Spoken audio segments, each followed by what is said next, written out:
Go. Bonjour à tous, je m'appelle Marine et bienvenue dans l'émission du Point Gaming, le numéro 4. Alors pour ceux qui nous rejoignent ce soir, le Point Gaming est une émission qui a pour but de mettre en avant les enjeux des entreprises et du jeu vidéo. Pour ce soir, vous avez l'habitude plutôt de voir Kevin, Alice, Benjamin, mais j'ai la chance d'être votre hôtesse ce soir parce que c'est un sujet qui me tient particulièrement à cœur.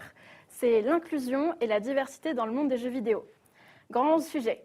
Il faut savoir que c'est quand même la première industrie du divertissement au monde. Donc pour ça, on a invité en première partie quelques grands acteurs de ce sujet-là qui vont pouvoir illustrer au niveau des studios de jeux vidéo en termes sur l'e-sport, sur tout ce qui est les manettes et surtout d'un point de vue handicap. Et en deuxième partie, on aura plusieurs courses de tournois Mario Kart, mais là où nos joueurs pourront avoir des éléments qui vont simuler des handicaps. En tout cas, restez avec nous, c'est parti. On va commencer avec Mickaël. Mickaël, je t'en prie, présente-toi. Bonsoir tout le monde, je suis Mickaël Delova, je suis Senior Player Experience Designer. Donc c'est un petit peu compliqué, mais en gros, c'est un métier du design où on va vraiment intégrer tout ce qui est user research, diversité, inclusion, identité des joueurs et des joueuses, profil psychologique, pour vraiment mettre le joueur et la joueuse au cœur de la réflexion de design.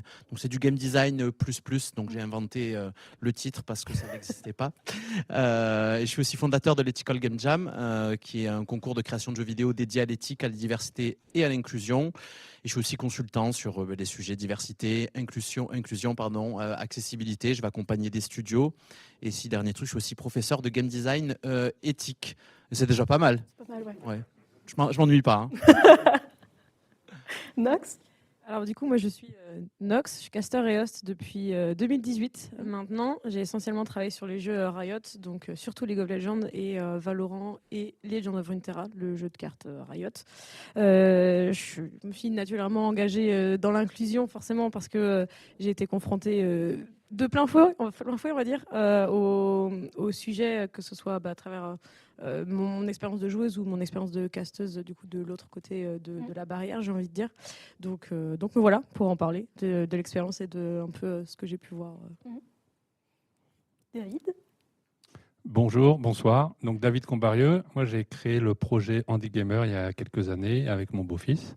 Ce projet a pour objectif de trouver des solutions d'accessibilité matérielle aux jeux vidéo et particulièrement sur les consoles, qui sont des mondes assez fermés au niveau matériel.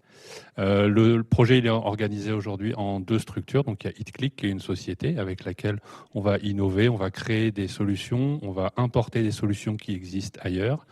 Et on va accompagner les joueurs et des professionnels pour donner l'accessibilité aux jeux vidéo. Donc l'objectif, c'est que tout le monde joue. Premier objectif.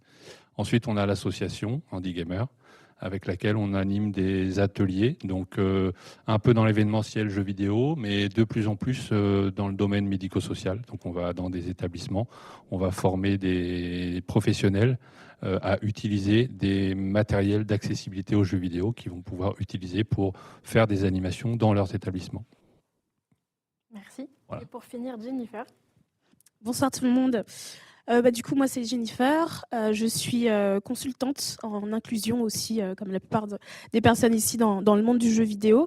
Je me spécialise vraiment sur l'inclusion, on va dire, des diversités d'origine, des diversités culturelles ou ethniques. Il y a tellement de mots pour dire juste avoir une véritable diversité des origines, en fait, dans les représentations des jeux auquel on joue, dans le contenu même des jeux, mais aussi dans les équipes qui font ces jeux-là. J'ai fondé une asso il y a 4 ans, donc ça fait 4 ans que je me suis engagée sur les questions d'inclusion dans le jeu vidéo, et ça venait vraiment de ma propre expérience en fait, de joueuse de femmes et de femmes noires qui étaient complètement invisibilisées en ligne. Je voyais pas d'autres gens qui me ressemblaient qui jouaient aussi aux jeux vidéo, et j'étais aussi stigmatisée parce que j'étais une femme et d'autant plus noire. Donc le sexisme et le racisme, j'en ai bien bavé, et c'est ça qui m'a aussi poussée à fonder une asso qui s'appelle Afro Gameuse que j'ai montée depuis 4 ans, et l'objectif c'est vraiment d'essayer de créer des opportunités. Je vais essayer de faire simple, on essaie vraiment de trouver et créer des opportunités et visibiliser un peu les personnes marginalisées de ce milieu-là, aussi bien les joueuses, les joueurs que les travailleurs du domaine. On s'attaque aussi à l'e-sport, on s'attaque aussi au streaming, donc on fait plein de choses avec pas mal d'événements aussi. Et je travaille aussi à la radio, donc je travaille chez RFI où je fais des chroniques jeux vidéo, une chronique qui s'appelle Bienvenue dans le game, si vous voulez aller voir ça sur Spotify. C'est tous les samedis matins. Voilà. Super, merci. On vous a invité pas mal de gens, pas mal pour ce soir-là. Donc, on a quelques questions pour vous. Pour commencer, la première, ça serait, à votre avis, quel est le rôle des jeux vidéo dans la sensibilisation, voire même l'éducation qu'on pourrait avoir en termes d'inclusion et de diversité? Michael, Le jeu vidéo a un rôle majeur, tu le disais tout à l'heure, première industrie culturelle au monde, près de 3 milliards de joueurs et de joueuses à travers le monde, qui touche principalement les jeunes. Je le dis souvent, dans les milieux modestes, il n'y a pas toujours des livres, mais il y a souvent la console de jeux vidéo. Le jeu vidéo, c'est une fenêtre sur le monde qui permet de s'échapper, qui permet d'avoir accès à d'autres cultures, à d'autres imageries. Et ça permet justement de normaliser certains sujets auxquels les joueurs et joueuses n'ont pas accès dans leur contexte de vie. Une personne en construction, une personne LGBTQ+, en construction par exemple, qui n'a pas ça dans son contexte familial ou dans sa petite ville, peut, grâce aux jeux vidéo, avoir des rôles modèles. Le problème aujourd'hui, c'est qu'il n'y a pas assez de rôles modèles, qu'il y a beaucoup de stéréotypes, il y a beaucoup de clichés, et c'est dû principalement au fait que c'est une industrie dominée et dirigée par des hommes blancs, hétéros, cisgenres et valides. Voilà. Comme partout. Alors, Jennifer, tu veux ajouter quelque chose? C'est exactement ce que tu as dit. Moi, je pense que le jeu vidéo, c'est vraiment le médium en fait, le plus intéressant aujourd'hui pour incarner des réalités différentes, tout simplement. Si on veut pouvoir se mettre dans la peau d'autrui, je pense que c'est vraiment l'un de ceux qui peut vraiment augmenter la tolérance. C'est un peu utopique comme ça, mais je suis quelqu'un d'assez naïf aussi. Et c'est pour ça qu'on a des personnes aussi engagées sur le domaine, c'est parce qu'on y croit fort, en fait, finalement. Nox, peut-être quelque chose par rapport à... Ouais, j'avais quelque chose à rajouter par rapport à ça. Une des raisons pour lesquelles le jeu vidéo est fort dans le fait de passer des messages, c'est que le premier point, la première valeur du jeu vidéo, c'est d'incarner quelque chose qu'on n'est pas. Et c'est, à mes yeux, en tout cas, un des meilleurs moyens pour impliquer quelqu'un, en tout cas, qui ne vivrait pas peut-être une discrimination ou un handicap ou une situation quelconque dans un...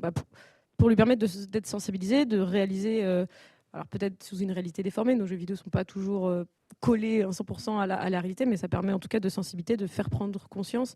Et de par l'immersion innée aux jeux vidéo, c'est pour moi un des meilleurs vaisseaux pour le faire.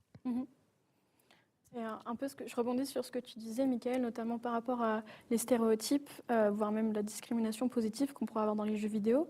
Aujourd'hui, quels exemples tu pourrais mettre en avant par rapport à ça? Sur des stéréotypes qui sont véhiculés. J'ai un exemple quand je travaillais sur un jeu pour un gros groupe de jeux vidéo français que je ne citerai pas.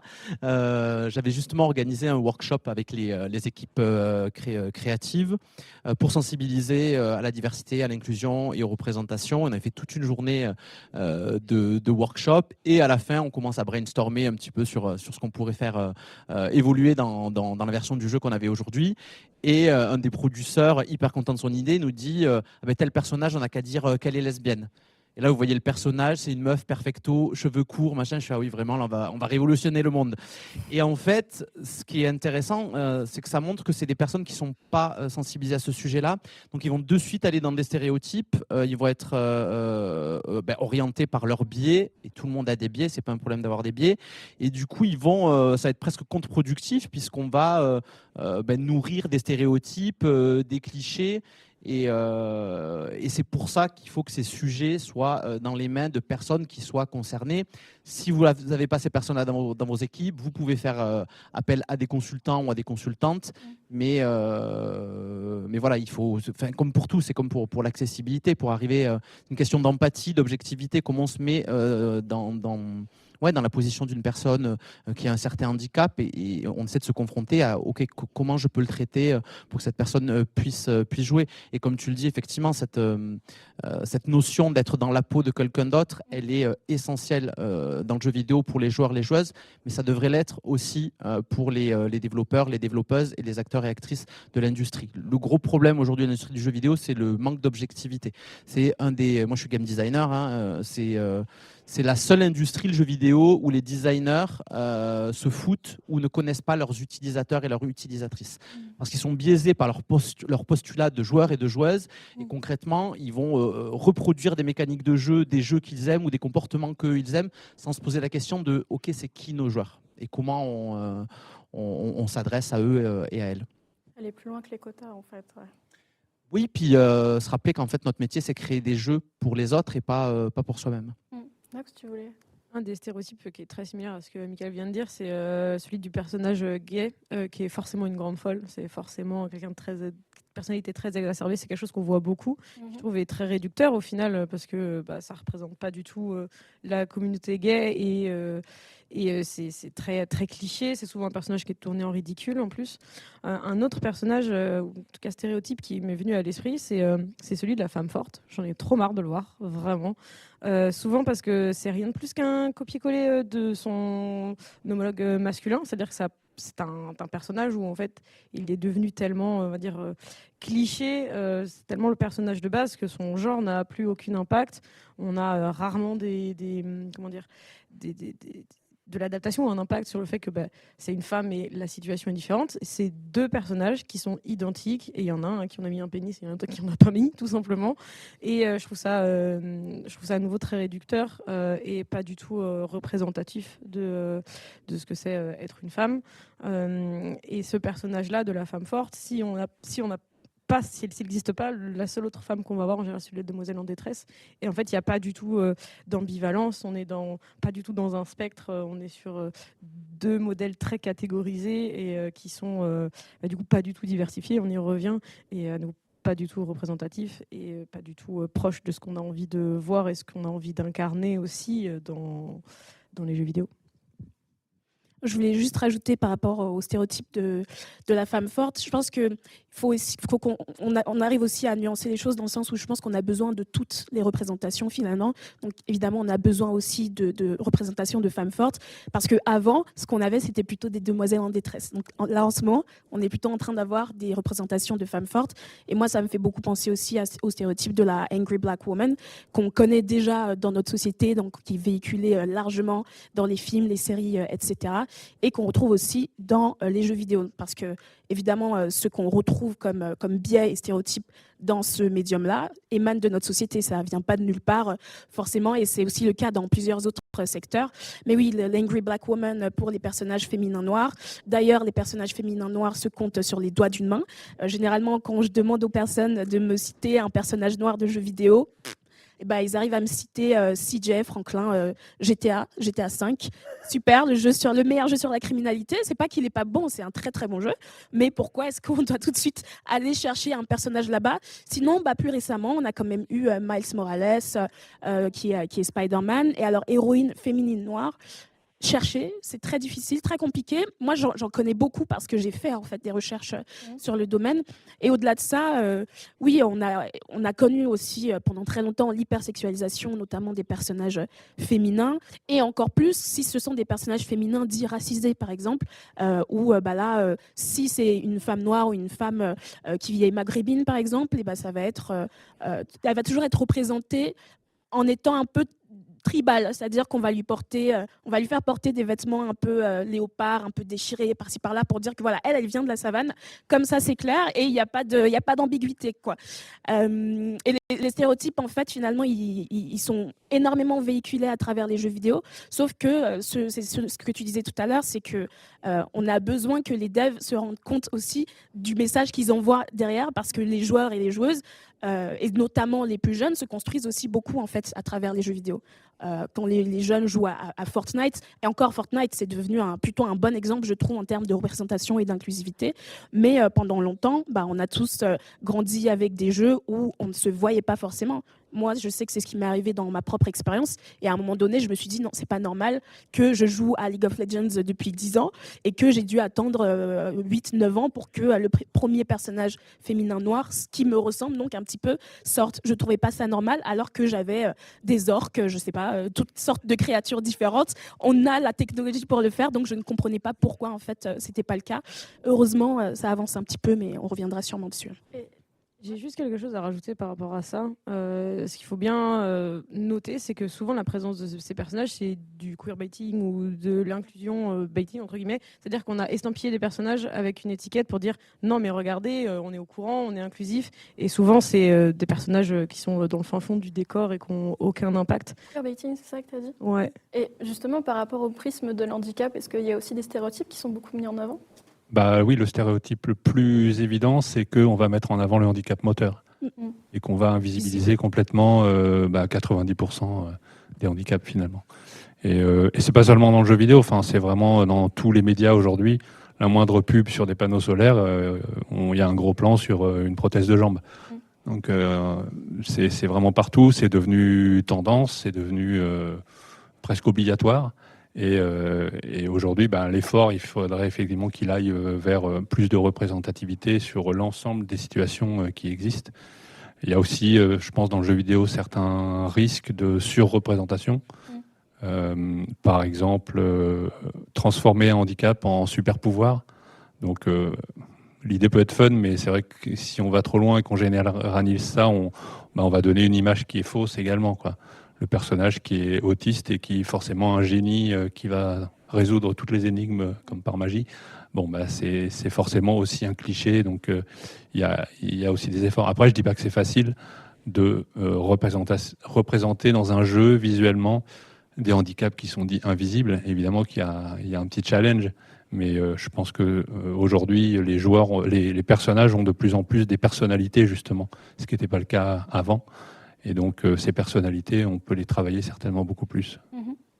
Justement, par rapport à tous ces stéréotypes et ce qui est véhiculé aujourd'hui, notamment quand tu parlais avec la position des game designers, des développeurs par rapport à ça, à quels endroits stratégiques il est important d'investir du temps, de l'énergie, justement, pour parler vraiment inclusion et diversité, pour pas que non plus ça arrive en bout de chaîne et qu'on est sur ce queerbaiting, justement?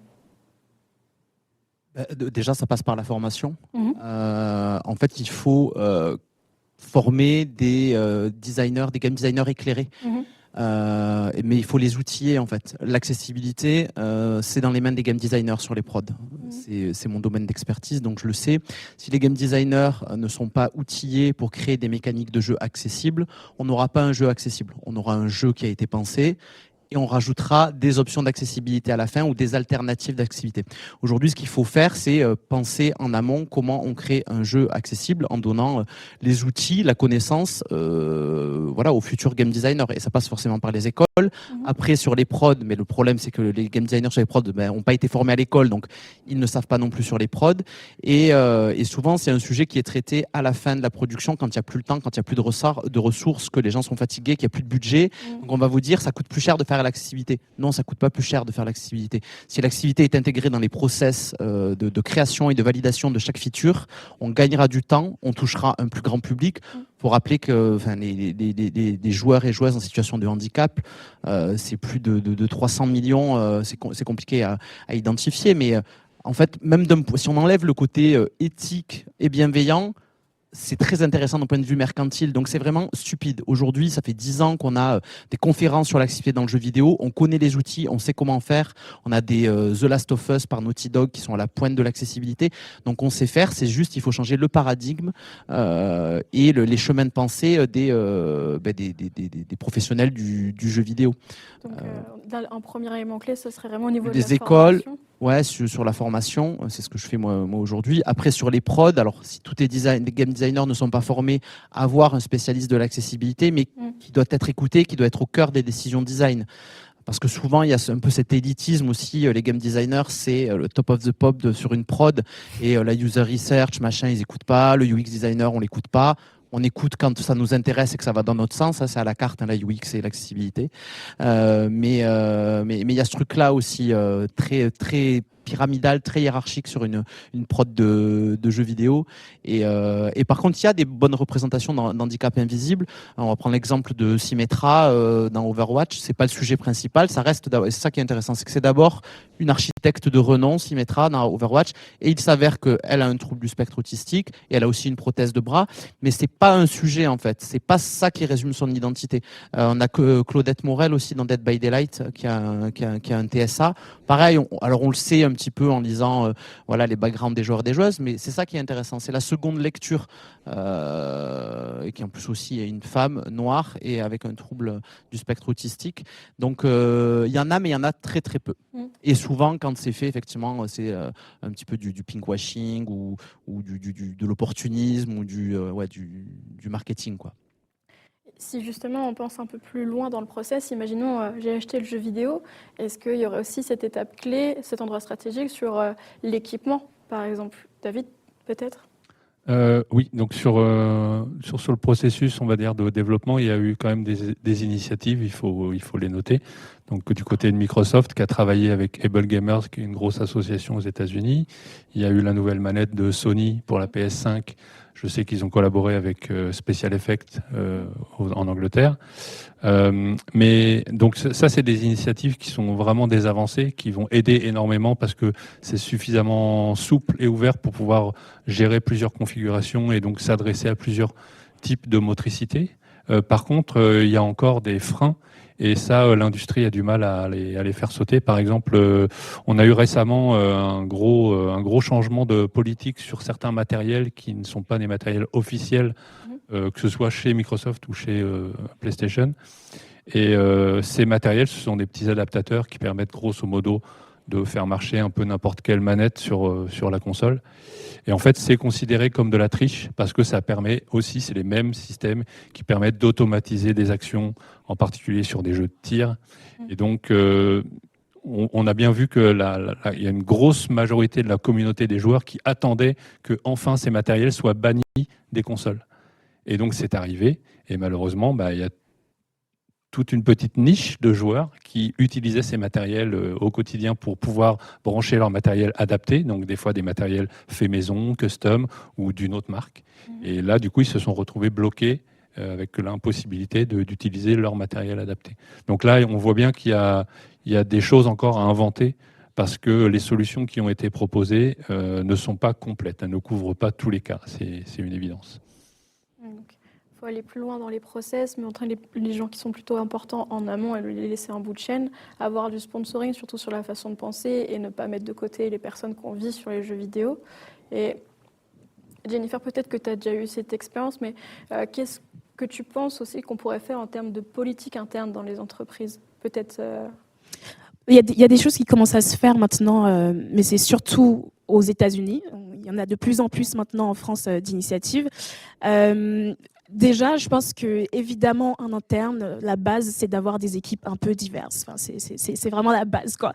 Parce que les personnes marginalisées, elles font déjà leur maximum pour essayer de rentrer dans l'industrie. Elles font les études, elles payent énormément d'argent pour faire ces études-là, mais elles sont pas forcément sûres de trouver un travail derrière parce que les biais, les discriminations existent. Bon, et on sait, comme on l'a dit, que le monde du jeu vidéo reste donc majoritairement blanc, hétéro, cis, etc., masculin. Et donc il s'agit déjà pour les studios et les éditeurs d'aller diversifier en fait leurs sources de recrutement. Donc ne pas seulement regarder dans les écoles et autour d'eux avec les personnes qui connaissent, parce que ça fonctionne aussi beaucoup par réseau et par bouche à oreille. Et il s'agit d'aller voir dans les universités publiques, par exemple, au lieu de rester cantonné uniquement dans les écoles privées. Et puis une fois qu'on est au sein même de l'entreprise, par exemple, commencer à se créer des ERG, des groupes de ressources d'employés qui vont regrouper par exemple les personnes queer, les personnes noires, les personnes asiatiques, les personnes en situation de handicap, etc. On ne fait pas ça juste pour le faire, parce que le but c'est justement d'avoir ces communautés-là vont aider à créer la politique diversité et inclusion. C'est écouter, être à l'écoute des attentes de ces employés pour pouvoir réellement créer une politique qui va leur être bénéfique. C'est pas parce qu'on fait des toilettes non genrées que ça y est, on a fait tout ce qu'il fallait et qu'on peut passer à la suite. C'est pas comme ça que ça se passe. Et après, il s'agit aussi de pas non plus surexploiter ses propres équipes. Parce que, je sais pas, Thomas, qui est le seul mec indien qui est dans l'open space, il va pas, si tu veux faire un jeu sur le Sri Lanka, tu vas pas aller forcément voir Thomas parce que déjà il est indien, il est pas Sri Lankais, si vous avez fait gaffe. Et au-delà de ça, c'est pas son job à la base. Ça fait pas partie de ses missions. Donc soit vous aménagez son temps de travail pour qu'il puisse faire ses missions et du coup ajouter aussi peut-être de la rémunération par rapport à ça, soit vous allez aussi chercher des experts parce que c'est pas parce que Thomas lui est par exemple concerné et sensibilisé qu'il a toute l'expertise nécessaire pour pouvoir vous aider à faire une bonne représentation du Sri Lanka ou alors de l'Inde. C'est pour ça qu'il faut aussi faire appel à des consultants en externe qui, eux, sont entraînés à avoir cette objectivité et à aussi apporter leur expertise plus leur expérience parce que souvent, les consultants, c'est aussi des personnes souvent qui sont concernées par ces sujets, qui ont l'expérience de ces sujets-là. Après, en interne, en termes de politique, c'est aussi adapter le temps de travail, c'est aussi faire en sorte de ne pas faire cruncher les travailleurs du jeu vidéo, c'est-à-dire ne pas les faire travailler pendant 100 000 heures sur un projet qui normalement devrait être plus court en fait en termes de temps de travail, mais on sait que à cause des délais, à cause des promesses qu'on a fait aux joueurs, à cause des promesses qu'on a fait aux investisseurs, on doit atteindre ce délai-là. Donc la diversité, l'inclusion en fait, ça passe aussi par ça, et c'est pas pour rien qu'on a vu un gros mouvement des femmes qui quittent la tech par exemple. C'est aussi parce qu'elles ne sont pas assez écoutées, c'est aussi parce qu'on n'aménage pas le travail pour qu'elles se sentent bien finalement. Moi, je lutte un peu parce que j'essaye de faire en sorte qu'on ait plus de femmes dans le milieu du jeu vidéo, mais en même temps, derrière, on sait qu'il y a eu des cas de harcèlement dans de grosses boîtes du jeu vidéo. Donc, c'est aussi trouver cette balance et se dire, ok, venez, mais faites attention à vous et en même temps, encourager les studios et les éditeurs à faire mieux aussi en termes de politique pour réellement avoir des équipes qui vont être plus diverses, plus productives, plus créatives, parce que l'inclusion, la diversité, c'est ça aussi le bénéfice, c'est que ça va réellement apporter une richesse créative. C'est pas juste une histoire de quotas, c'est pas juste une histoire de toutes les couleurs de Benetton, c'est pas ça. C'est vraiment pour apporter aussi quelque chose, et aussi parce que c'est le reflet de notre société. Notre société, elle est diverse par essence, donc on a aussi le besoin et le droit, le devoir, je dirais même, de représenter la société comme ça, parce que la société achète nos jeux et elle a envie aussi de se voir représentée à l'écran aussi. Justement, par rapport à ça, donc tu parlais des femmes et de ces minorités qu'on a en entreprise. Nox, de ton côté, par rapport à ton expérience sur l'e-sport, vraiment la scène de la compétition du jeu vidéo, quels seraient les défis auxquels feront face ces femmes et ces minorités auxquelles tu as pu peut-être déjà rencontrer ? En vrai, il y en a beaucoup, on va pas se mentir, parce que c'est bête, mais il y a encore énormément de clichés stéréotypés au niveau des joueuses, et on attend des femmes qui vont représenter ces joueurs, enfin, qui se retrouvent face à ces joueurs, d'être à la hauteur. Donc on va demander plus de performance, plus de compétences, ou plus de... On va être plus précis avec elles, là où on serait peut-être plus indulgent avec des hommes cis, blancs, hétéros. Donc en fait, elles font face à tous les préjugés auxquels elles font déjà face en tant que joueuses. Et je parle pour les femmes, mais j'imagine que je peux élargir du coup à n'importe quelle personne queer ou racisée. Et en fait, elles font face du coup à ces préjugés qu'il est hyper difficile de faire tomber. Et en plus de ça, la chute de ces préjugés, elle ne repose pas forcément sur elles, mais sur les personnes qu'elles ont en face d'elles, en fait. C'est-à-dire que on peut présenter le meilleur travail, faire la meilleure animation, le meilleur cast, la plus fine analyse du jeu sur lequel on vous demande d'être experte. Si la personne en face a décidé que une femme ou une personne trans ou une personne noire n'était pas en mesure d'être précis et d'être à niveau, en fait, ça ne va pas changer. Et c'est malheureusement le problème, c'est que il y a beaucoup d'impulsions aujourd'hui qui viennent de plein d'assauts et de plein de minorités et qui ont de la peine à retentir à plus grande échelle parce qu'en fait, il y a un mur en face qu'il est très difficile de faire tomber. Et ça ne repose pas forcément sur ces assauts-là et ces minorités-là de faire tomber le mur en face, dans le sens où il faut être écouté quand on a des choses à dire. Et pour ça, il faut être deux, en fait. Il y a deux parties. Si un des deux parties ne fait pas son taf, malheureusement, c'est beaucoup plus compliqué de faire avancer les choses. si je peux rajouter un truc là-dessus, c'est aussi faire en sorte que... On sait qu'aujourd'hui, dans le jeu vidéo en France, on a à peu près 24% de femmes qui travaillent dans le domaine. Et pourtant, on sait qu'on a un 50-50, on est paritaire en termes de genre en ce qui concerne la pratique de jeu. Donc, on a 50% quasiment de femmes qui sont des joueuses. Même si elles vont le nier la plupart du temps lorsque vous allez leur poser la question. Mais il faut creuser et vous finirez par voir que généralement, les filles et les femmes jouent. Voilà. Et l'idée, c'est aussi ça, c'est dans les 24% de femmes qui travaillent dans le domaine, quand tu creuses un peu, tu vois que c'est plutôt en fait des femmes qui sont juniors, c'est plutôt des femmes qui vont travailler sur des postes plutôt artistiques ou alors qui sont plutôt sur des postes de support en fait. Donc par exemple moi quand j'étais chez Ubisoft, je travaillais en communication, je gérais les réseaux sociaux sur plusieurs jeux, etc. Et en fait finalement on retrouve seulement, je crois que c'est à peu près 11% de femmes qui sont à des postes de direction. Donc si tu veux réellement implanter du changement, il faut aussi que tu mettes plus de personnes à des pouvoirs tu donnes plus de pouvoir de décision pour que réellement il y ait un changement quoi. Autrement c'est pas possible, et là aussi il y a beaucoup de résistance pour essayer de faire en sorte que les femmes montent en fait. Quand tu vois à quel point c'est difficile d'obtenir un certain statut et que tu dois en faire beaucoup plus, les minorités sont entraînées parce qu'on nous dit tous les jours qu'on doit faire 2 fois plus que les autres pour aller plus loin. Donc forcément, tu vois que là, il y a un réel écart, et nous, on fait déjà en fait notre maximum. Il faut aussi nous rejoindre au milieu en fait. Bien sûr.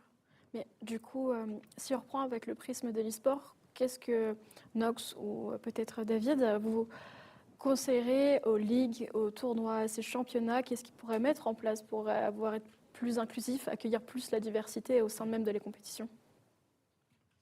C'est hyper dur en vérité à définir, parce que comme je le disais, il y a déjà beaucoup d'événements et de ligues qui se créent. J'ai très envie de parler de la Ligue féminine, qui est un super exemple, qui est un exemple qui date d'il y a plusieurs années déjà. C'est-à-dire que c'est une compétition qui a lieu tous les ans depuis 5-6 ans, je crois, déjà maintenant. Mes dates sont pas sûres, mais voilà, c'est quand même une compétition qui est imposée dans le milieu.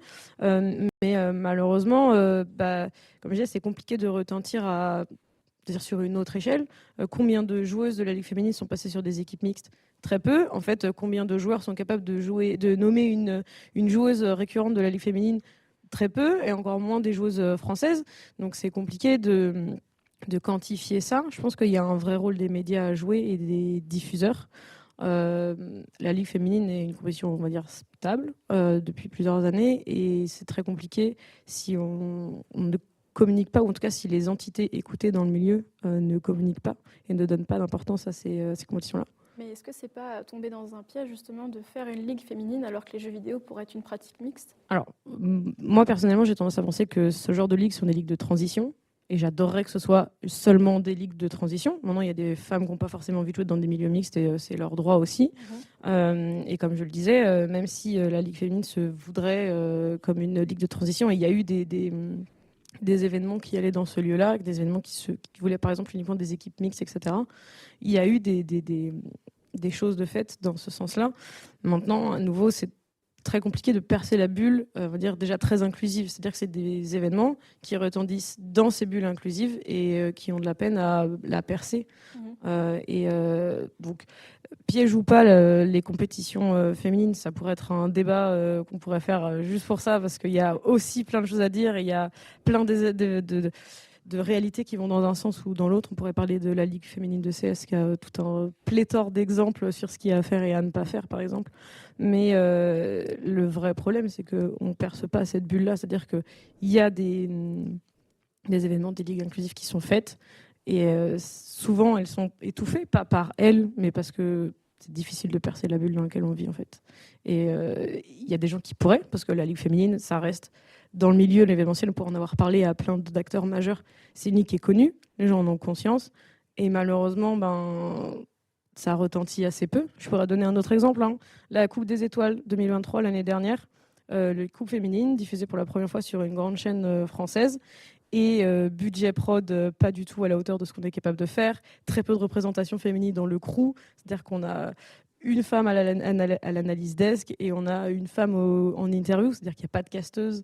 C'est vraiment, c'est c'est plein de petits détails qui font que la ligue existe et on n'a rien fait pour qu'elle ait l'air crédible. Du coup, en fait, par rapport aux standards de la chaîne qui diffusait par rapport aux standards des autres émissions que la chaîne diffusait, la Coupe des Étoiles passe pour quelque chose de pas ouf, alors que c'est pas vrai. Mais le problème, c'est que on n'alloue pas le budget et les ressources et on s'investit pas dans ce projet-là autant qu'on s'investit dans les autres.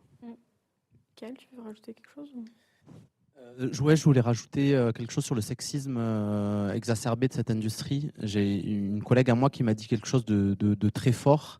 Un jour, c'est t'es peut-être gay, mais t'as la chance d'être un homme, tu seras toujours plus écouté que moi.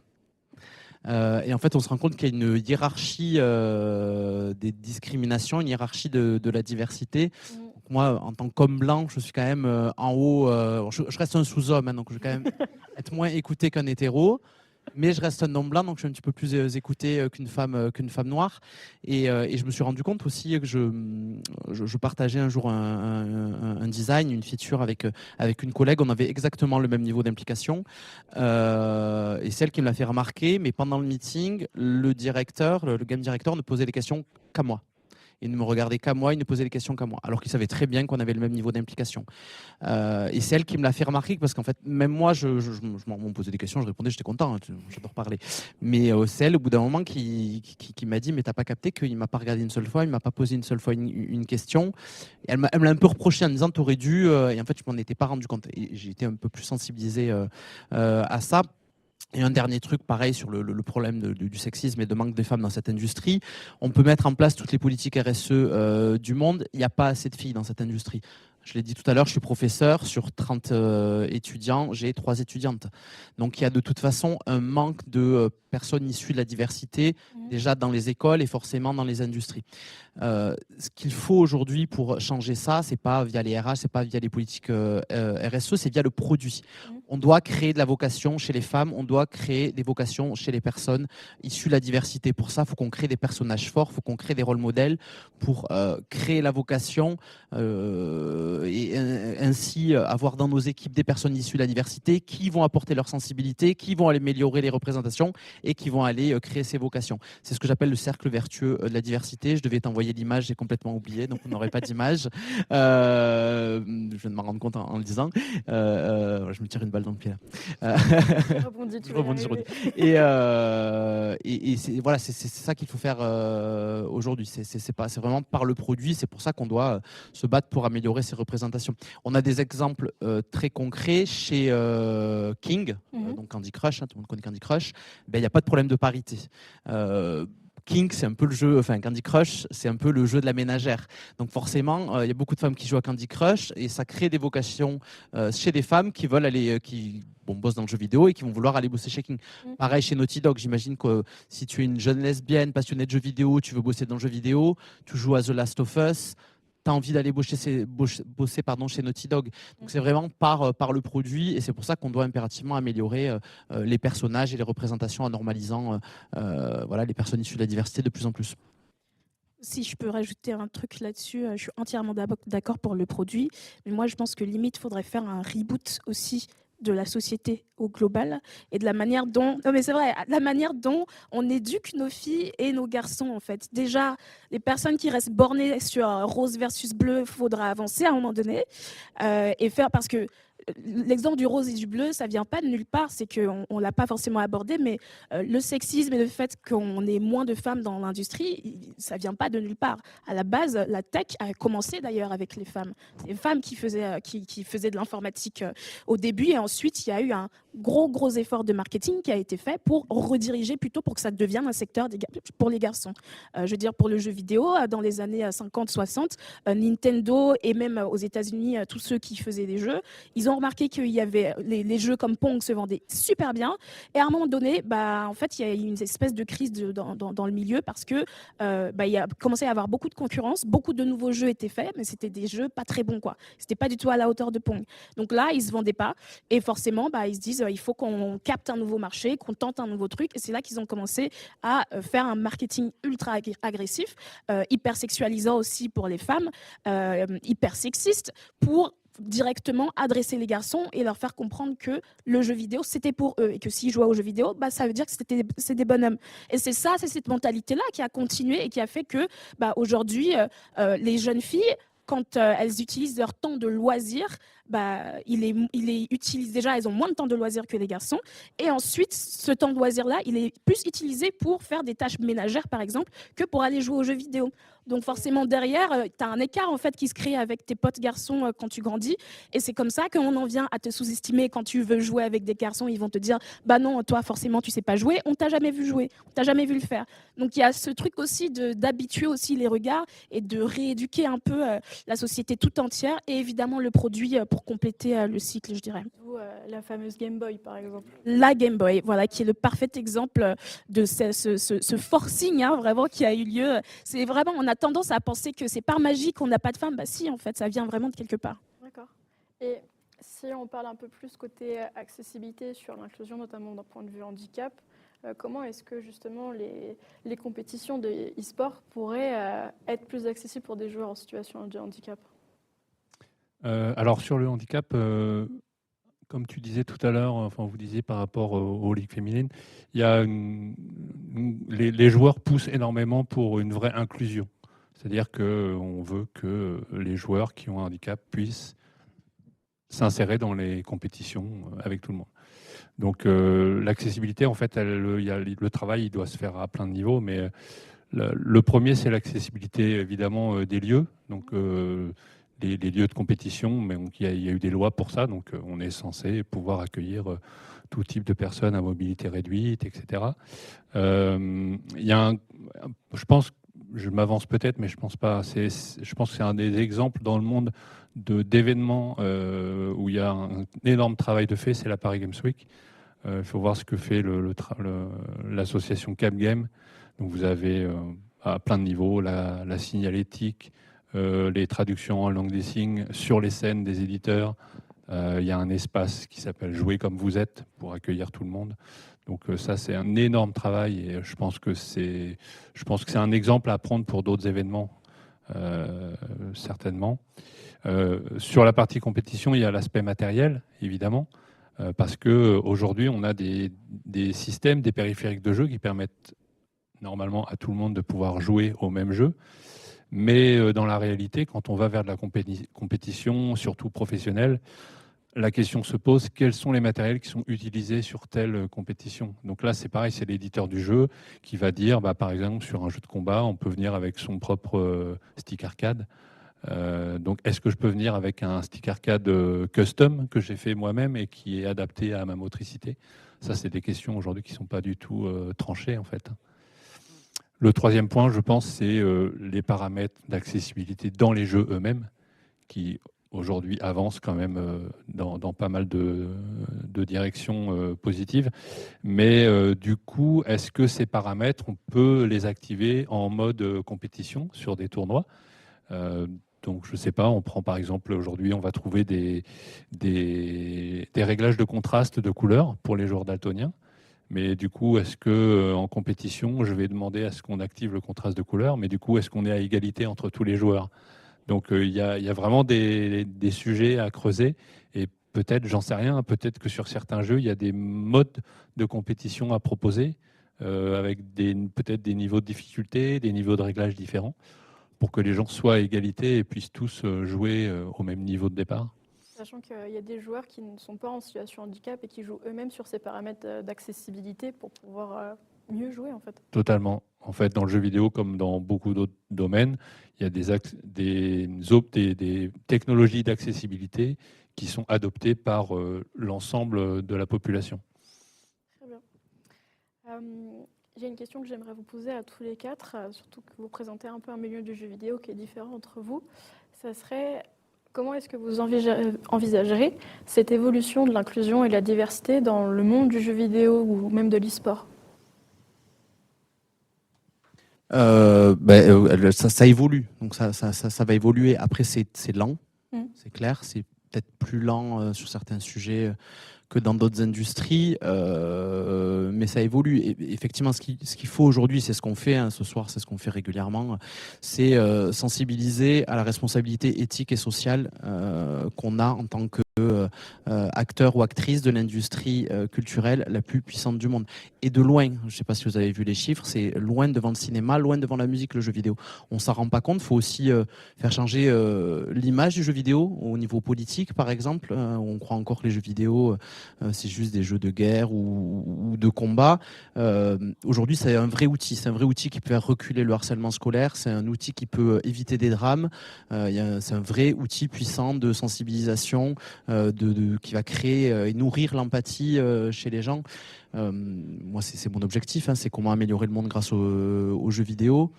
Mais je sais pas, ouais, si l'avenir il est forcément positif puisque ça évolue. Donc on reste optimiste. Moi, je suis un optimiste de toute façon. Merci, Michael. Je pense que tu as dit un truc très juste par rapport à la mentalité. Comme le disait Jennifer un peu plus tôt, on inculque très tôt une scission entre les genres dans l'éducation. Et c'est en commençant par réduire cette scission, que ce soit à la maison, à l'école, dans les activités extrascolaires, qu'on peut déjà inculquer qu'il n'y a pas forcément de scission à avoir et on peut tous aimer la même chose et qu'il n'y a pas des choses qui... Les activités, les choses ne sont pas genrées en général. Changer les mentalités, ça a toujours été très long, mais on a aussi la chance de vivre dans un monde qui va très vite, de par Internet en général. Les idées sont véhiculées beaucoup plus vite, elles sont partagées à un rythme qu'on a parfois de la peine à suivre. Donc c'est aussi la contrepartie positive de ça, c'est que les mentalités changent beaucoup plus vite qu'à une certaine époque. Et surtout ces dernières années, je pense que si on regarde 50-70 ans en arrière, les mentalités, elles sont radicalement différentes. Il suffit de voir les archives de l'INA. Hein. Elles sont sur YouTube. Quand on regarde les archives de l'INA, on voit des trucs un peu catastrophiques, alors que c'était il n'y a pas si longtemps que ça, en fait. Donc, c'est une contrepartie. C'est très long, mais en même temps, on a été dans un monde où ça n'a jamais été aussi rapide. Il faut juste patienter, entre guillemets. C'est-à-dire que nous, aujourd'hui, porteurs de ce message-là, seront celui qui vont le transférer, le passer à nos enfants, nos neveux, nos potentiels petits-enfants, cousins, ce que vous voulez en fait. Mais c'est en parlant de toute manière que ça peut changer, en propageant le message, que ce soit donc auprès de proches ou sur Internet en général, ou lors de conférences, bonjour. Et voilà, donc il faut entre guillemets pas lâcher. C'est un combat qui est très long, qui est très pénible à porter tous les jours, mais qui en vaut la peine. Très bien, merci Nox. Moi, je dirais qu'au niveau de l'industrie du jeu vidéo, on progresse. Donc oui, on peut être optimiste sur l'avenir. Par contre, moi, je vois un point un peu négatif qui est plutôt au niveau de la toxicité sur les réseaux. Je pense que là-dessus, si je peux me permettre, avec le contexte actuel, on a plutôt tendance à voir les choses s'aggraver jour après jour. Donc, des termes comme propagande LGBT ou des gens qui font un malaise parce qu'il y a un joueur noir dans un jeu, je ne comprends pas qu'on puisse encore voir ça aujourd'hui, mais malheureusement, c'est encore très, très, très fréquent. Et je pense que là-dessus, à mon avis, les éditeurs ont là aussi un rôle à jouer, c'est-à-dire un peu une deuxième vague d'éducation des joueurs, en leur disant, voilà, on n'a pas mis ce joueur-là juste pour que tu craches sur ton écran, on l'a mis pour certaines raisons sociétales et d'inclusion, de diversité. Donc c'est aussi, je pense, aux studios malheureusement de devoir expliquer leur message et leur objectif et de faire comprendre à leurs joueurs que s'ils aiment ce jeu, c'est aussi parce qu'il est bien fait à ce niveau-là. Très bien, merci David. Si vous êtes partant pour continuer pendant 1 heure encore, moi j'aurais vraiment beaucoup de choses à dire sur le sujet. Mais merci pour la transition parce que je voulais revenir sur ça, sur le contexte politique actuel. Mais avant ça, je suis d'accord, je pense qu'il faut rester optimiste et je crois que nous le sommes, sinon nous ne serions pas là. Et c'est pour ça qu'on fait ce travail-là, c'est qu'on a beaucoup d'espoir vers le futur parce qu'on voit aussi des choses qui nous plaisent et qui montrent que les avancées sont possibles.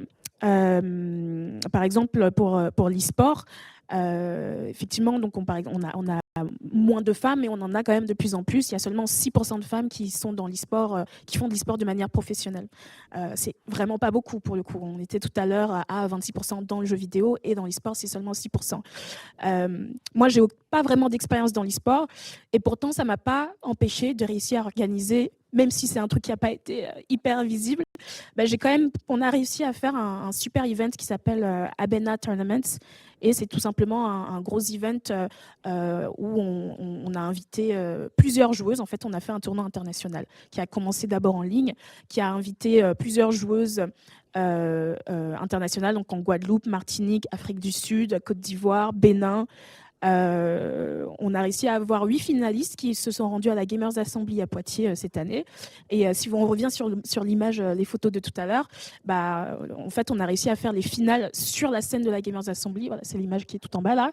Et c'est assez fou en fait parce qu'on n'aurait jamais pensé réussir à faire un truc comme ça. Parce que c'est non seulement, évidemment, un tournoi féminin, mais aussi afro-caribéen. Donc, quand on veut, on peut, sur ce sujet-là spécifiquement, hein, pas de manière générale. Donc, il faut aussi faire cet effort. En fait, quand on a la possibilité d'avoir des communautés comme Afro Gamers qui existent, des associations comme toutes celles dont on a parlé, Women in Games, qui aussi avait un incubateur e-sport pendant un moment et qui fait énormément de choses pour les professionnels du jeu vidéo féminine, ça donne de l'espoir tout ça. Donc, je pense qu'il faut aussi se dire qu'on peut compter sur le travail de ces assos-là. Mais effectivement, dans le contexte actuel, il y a cette crainte que tout le travail qu'on a fourni jusqu'à présent soit complètement anéanti parce que l'extrême droite pourrait passer au pouvoir. Et dans ce cas-là, ça aura un impact évidemment dans nos vies, notamment pour les personnes marginalisées de base, donc les femmes, les personnes en situation précaire, les personnes handicapées, les personnes queer, les personnes trans, les personnes racisées, les personnes étrangères. Et toutes ces personnes font partie du milieu du jeu vidéo. Donc forcément, ça a un impact dans nos vies, mais aussi dans le secteur. Le fait que si on laisse par exemple l'extrême droite passer au pouvoir, eh bien tous les travaux de diversité et inclusion qui ont été faits, tous les métiers qui concernent la diversité et l'inclusion sont voués à disparaître en fait. Et c'est aussi finalement la mort de la culture d'une certaine manière parce que ce sont grâce à ces avancées aussi qu'on a des aides spécifiques pour le jeu vidéo comme l'écriture des scénarios de jeux vidéo qui se fait à travers le CNC et plein d'aides comme ça qui vont finir par disparaître. Et donc c'est dans ce contexte-là que donc avec plusieurs assos on a lancé une campagne dans le jeu vidéo pour justement permettre aux studios et aux personnes du domaine de déjà s'exprimer sur le sujet, de signer un texte qu'on a écrit avec une campagne qui s'appelle « Ni dans nos vies, ni dans nos jeux » pour l'extrême droite, parce que le jeu vidéo, ça reste politique. Et que les messages qu'on véhicule dans nos jeux, les partis pris qui sont pris dans les jeux, vous jouez à Call of Duty, vous jouez à GTA, vous jouez à The Last of Us, eh bien, il y a évidemment des messages politiques qui sont véhiculés aussi à travers ces jeux-là. Et donc, c'est important de prendre cette conscience-là et de prendre la responsabilité aussi en tant qu'industrie, pour moi, de se positionner un minimum pour montrer in fine que avoir un département diversité et inclusion dans notre boîte, c'était pas pour rien, c'est parce que c'était réellement important pour nous d'avoir ces avancées-là dans l'entreprise et surtout pour les travailleurs et les travailleuses en fait. Donc voilà, en plus on est à quelques jours seulement des votes, donc j'espère que tout le monde ici ira voter. J'ai fait ma petite propagande là, ça y est. Écoutez, merci beaucoup à tous les quatre. Il nous reste un peu de temps pour prendre des questions du public si vous voulez. Alors en attendant, je vais voir si le chat on a quelques questions. Est-ce que parmi vous aimerait profiter de ce moment-là pour adresser? Vous êtes timide, c'est pas grave. Alors dans le chat, qu'est-ce qu'on a? Alors oui, on a une question de Bulle Laperce qui, si la diversité passe par la formation, donc je pense que c'est par rapport à ce que tu disais, comment on gère l'accessibilité à ces études qui sont en effet très chères et donc filtrent les personnes par leur situation économique? C'est super intéressant, j'en ai pas parlé ce soir. Donc c'est parfait. L'une des grosses problématiques de cette industrie, c'est l'élitisme. Pour travailler dans le jeu vidéo, généralement, c'est des écoles privées à 10 000 balles l'année. Donc il y a toute une couche de la population qui n'a pas accès à ces études, donc qui n'a pas accès à ces professions. Et c'est aussi l'un des problèmes de la diversité. Moi, j'ai la chance d'être à Montpellier. et on a un cursus jeux vidéo dans le public à l'université. Donc j'ai pu faire mes études de jeux vidéo, on va dire entre guillemets, gratuitement, mais elle était sous-cotée, mon école, tu l'as dit tout à l'heure. Et pareil, chez un grand éditeur de jeux vidéo français, jadis, quand j'ai fait mes premiers stages, je me suis rendu compte que les stagiaires qui venaient d'écoles cibles étaient mieux payés que moi. Donc il y avait une politique d'écoles cibles, de grandes écoles chères, où tu étais plus payé si tu venais de ces grandes écoles. Alors que je n'avais pas du tout à démériter sur mes compétences, et au contraire, c'était même plus intéressant parce que à l'université, j'avais eu une approche très socio-critique du jeu vidéo qui apportait vraiment ce côté concepteur éclairé. Qu'est-ce que je véhicule à travers ma mécanique de jeu? Qu'est-ce que raconte mon interaction? Qu'est-ce que raconte le choix que je donne aux joueurs et aux joueuses? Et la problématique qu'on a aujourd'hui, c'est que les concepteurs de jeux vidéo, les game designers, savent faire, mais ils ne savent pas toujours réfléchir, ils ne savent pas pourquoi ils font. Donc ils vont apprendre des théories et des méthodologies de game design, mais sans se poser la question de qu'est-ce que je raconte, à qui ça s'adresse. Et voilà, donc oui, effectivement, il y a un problème d'accessibilité économique à l'industrie du jeu vidéo qui a un impact sur la diversité des équipes et qui a un impact forcément sur la diversité dans les jeux et les représentations et tous les sujets qu'on a abordés ce soir. Très bien, merci Mika. Est-ce que c'est bon pour vous? Jessie? Moi j'ai une question très rapide et très simple. Quid de la VR dans tout ça? Plutôt levier d'accélération, l'acceptation de cette diversité culturelle ou l'accessibilité, ou plutôt un frein au contraire, parce que trop spécifique, trop compliqué peut-être à mettre en place? Alors je vais répéter pour le micro pour ceux qui sont sur le stream. Quid justement de la VR? Est-ce que c'est un levier d'accélération ou au contraire une porte qu'on se prend en plomb de balle? Je ne veux pas répondre à la place de David, mais je pense qu'en termes d'accessibilité, il y a énormément de choses à faire avec tout ce qui est capteur sur les masques, etc. C'est pas tout à fait dans le jeu vidéo, mais avec l'Apple Vision Pro qui sort, on a énormément de technologies qui arrivent et qui encouragent entre guillemets cette accessibilité. Pour avoir regardé un peu dans le détail, il y a beaucoup de choses très intéressantes à venir. Donc j'ai tendance à penser que pour l'accessibilité, c'est intéressant. Il faut savoir que l'Apple Vision Pro, qui est un casque, est quand même utilisable à 100% pour les personnes aveugles parce qu'il y a du voice-over, il y a ce genre de choses. Donc en fait, j'ai envie de dire que c'est encourageant. Il faut quand même rappeler que, alors, que ce soit l'Apple Vision Pro ou la VR en général, ça reste un budget. Et donc en fait, on revient à la question précédente où il faut quand même pouvoir financer l'achat de ce genre d'outils. J'ai tendance à vouloir être optimiste en me disant que plus on en a et plus les technologies vont se démocratiser, plus ce sera facile de les faire à moindre coût. Et du coup, à terme, les prix devraient baisser. Mais c'est pas pour tout de suite. Donc, encourageant, mais pas accessible pour de l'accessibilité. C'est dommage. Moi, je dis toujours qu'il faut, plutôt que de considérer l'accessibilité et la diversité comme des contraintes, on devrait les considérer comme des opportunités de création, en fait. Il y a énormément de choses qui n'ont pas été faites, énormément de choses hyper intéressantes, notamment sur l'accessibilité. Il y a un problème, effectivement, d'accessibilité économique et en même temps, dans la réalité virtuelle, il y a pas plus puissant pour l'immersion, pour la projection et pour se mettre, on l'a dit plusieurs fois, ce qui est intéressant dans le jeu vidéo, c'est qu'on peut se mettre dans la peau d'eux. Donc on peut vivre la différence à travers un avatar virtuel. Dans le jeu vidéo, on peut être quelqu'un d'autre, mais surtout on peut être soi aussi. Très bien, merci. David? Ouais, je voulais juste compléter sur la partie vraiment technologique. En fait, la VR telle qu'on la voit aujourd'hui, proposée par les constructeurs, au niveau accessibilité, il peut y avoir encore des freins parce qu'il y a ces fameuses petites manettes qui vont accompagner le casque. Après, le principe de la VR, de l'immersion, peut être vraiment intéressant pour certains profils de joueurs qui ne peuvent pas forcément jouer à la manette. Par contre, ce qu'il faut noter, c'est que en fait, ces technologies, elles existent et aujourd'hui, elles sont de plus en plus accessibles. Donc, par exemple, tout ce qui est contrôle oculaire, contrôle gyroscopique, donc détection du mouvement de la tête ou d'autres parties du corps. Tout ça, c'est des choses sur lesquelles il y a des projets aujourd'hui qui sont en train d'avancer et sur lesquels on travaille et qui peuvent être exploités dans vraiment des objectifs d'accessibilité. Donc en gros, on prend le casque de VR et puis on va lui prendre des petits bouts de technologie séparés et on va en faire des outils. J'aime beaucoup la transition que tu me fais justement. Alors, ça va conclure notre première partie de cette émission. Retrouvez-nous justement dans 100 minutes. On va pouvoir aller dans le concret par rapport à tout ce débat, c'est-à-dire qu'on va pouvoir avoir différents joueurs, peut-être même nos invités, sur différentes courses où on aura des éléments qui vont simuler des handicaps. Notamment, on aura des produits qui nous ont été proposés par David sur une casquette qui permet de tourner, etc. par rapport à la tête et d'autres éléments qui vont simuler, mettre en situation nos joueurs. Donc, à très vite. À bien dans 5 minutes.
Bonjour à tous, merci d'être restés avec nous. Alors on va attaquer cette deuxième partie de l'émission qui est Mario Kart avec justement des mises en situation d'éléments qui vont simuler des handicaps.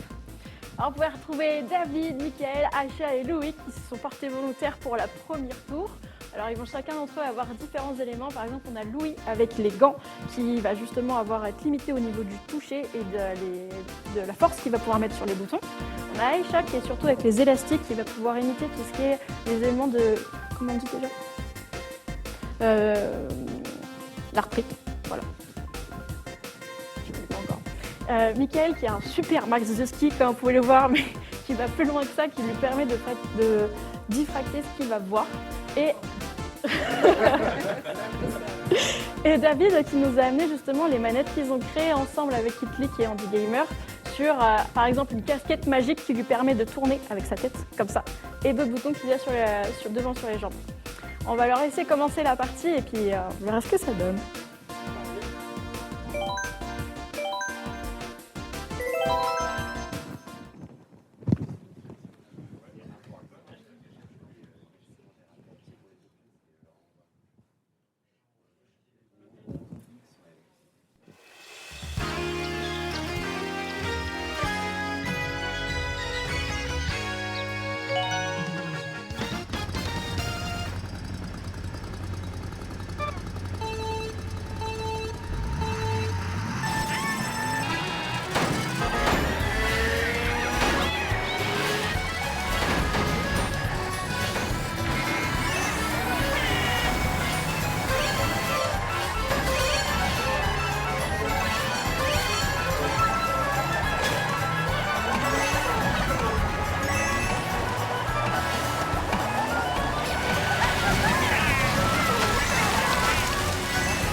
Bravo à vous. Donc, je suis Stéphanie Auguste, je suis la référente handicap de Winepoint et du coup je vous ai mis un petit peu en situation différente de d'habitude. Je peux avoir un peu votre ressenti sur cette tour. Alors moi j'appelle ça les moufles, hein, difficile de déraper et du coup on a beaucoup moins d'accès au bouton vu qu'on a que le pouce et pas les autres doigts. Mais j'ai fait 4e donc ça va, c'est honorable. Alors moi j'avais les élastiques là. Je pense que je pourrais pas faire tenir longtemps parce que ça met les doigts en tension constamment. Donc je sentais à chaque fois la douleur. Heureusement que je n'avais pas à changer beaucoup de touches en jouant. Donc un jeu de combat par exemple où il faut faire des combos, c'est juste pas possible. Et je suis arrivée deuxième, c'est mon record. Voilà, j'ai pas de Switch donc je joue jamais à ce jeu, donc c'est bien.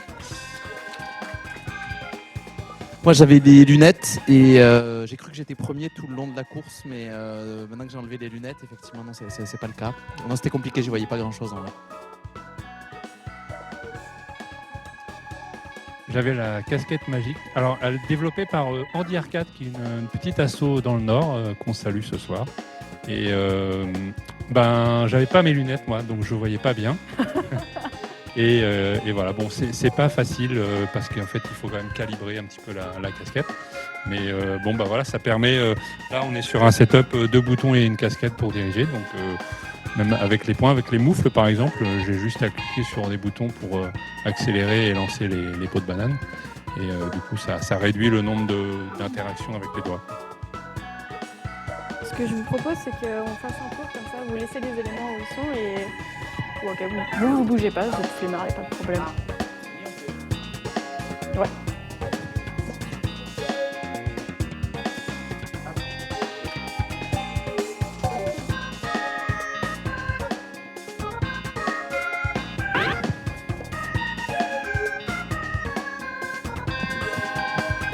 Et du coup, Stéphanie, est-ce que tu pourrais nous en dire un peu plus sur ces éléments qui permettent de simuler le handicap? Est-ce qu'ils sont utilisés autrement que sur Mario Kart, par exemple?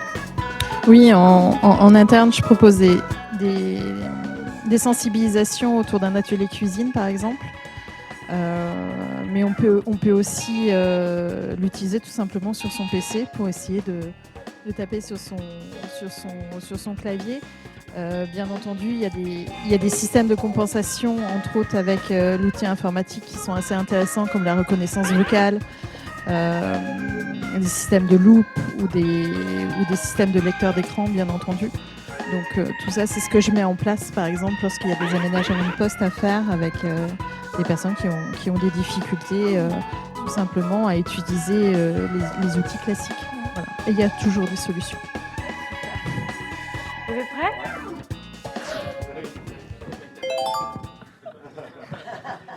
Alors tout le monde ne regardez pas Mika, d'accord?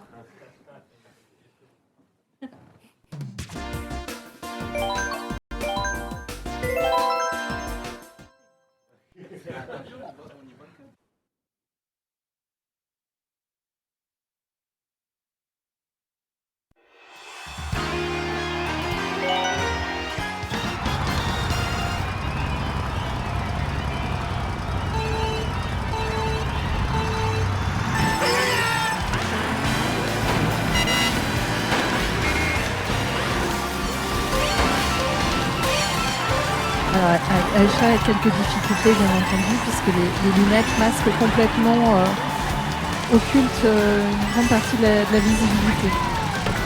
Louis, la dextérité au niveau des doigts. Tire dans les doigts, les élastiques de rééducation. Daniel, les mots. Il est concentré. Erika, ça va? Tranquille, maîtrise. Et ça, t'arrives à être encore plus bas que Mika. Essaye de fermer un œil peut-être, Aïcha. Non.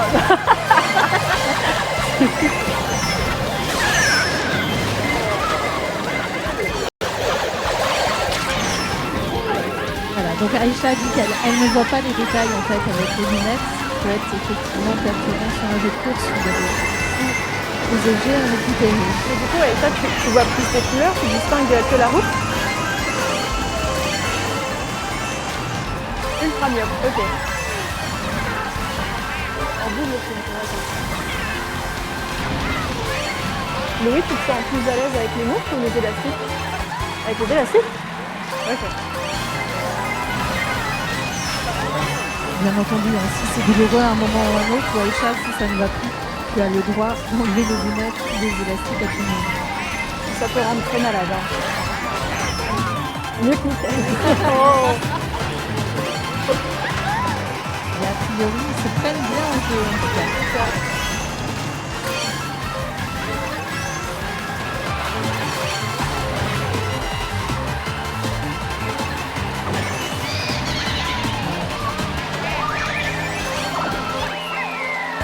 Après, ce que je voudrais ajouter qui me paraît important, c'est que chaque situation est unique et que les aménagements de poste sont construits toujours avec les personnes concernées par rapport à leur situation. Donc on adapte à chaque fois, parce que c'est essentiel. Et bravo!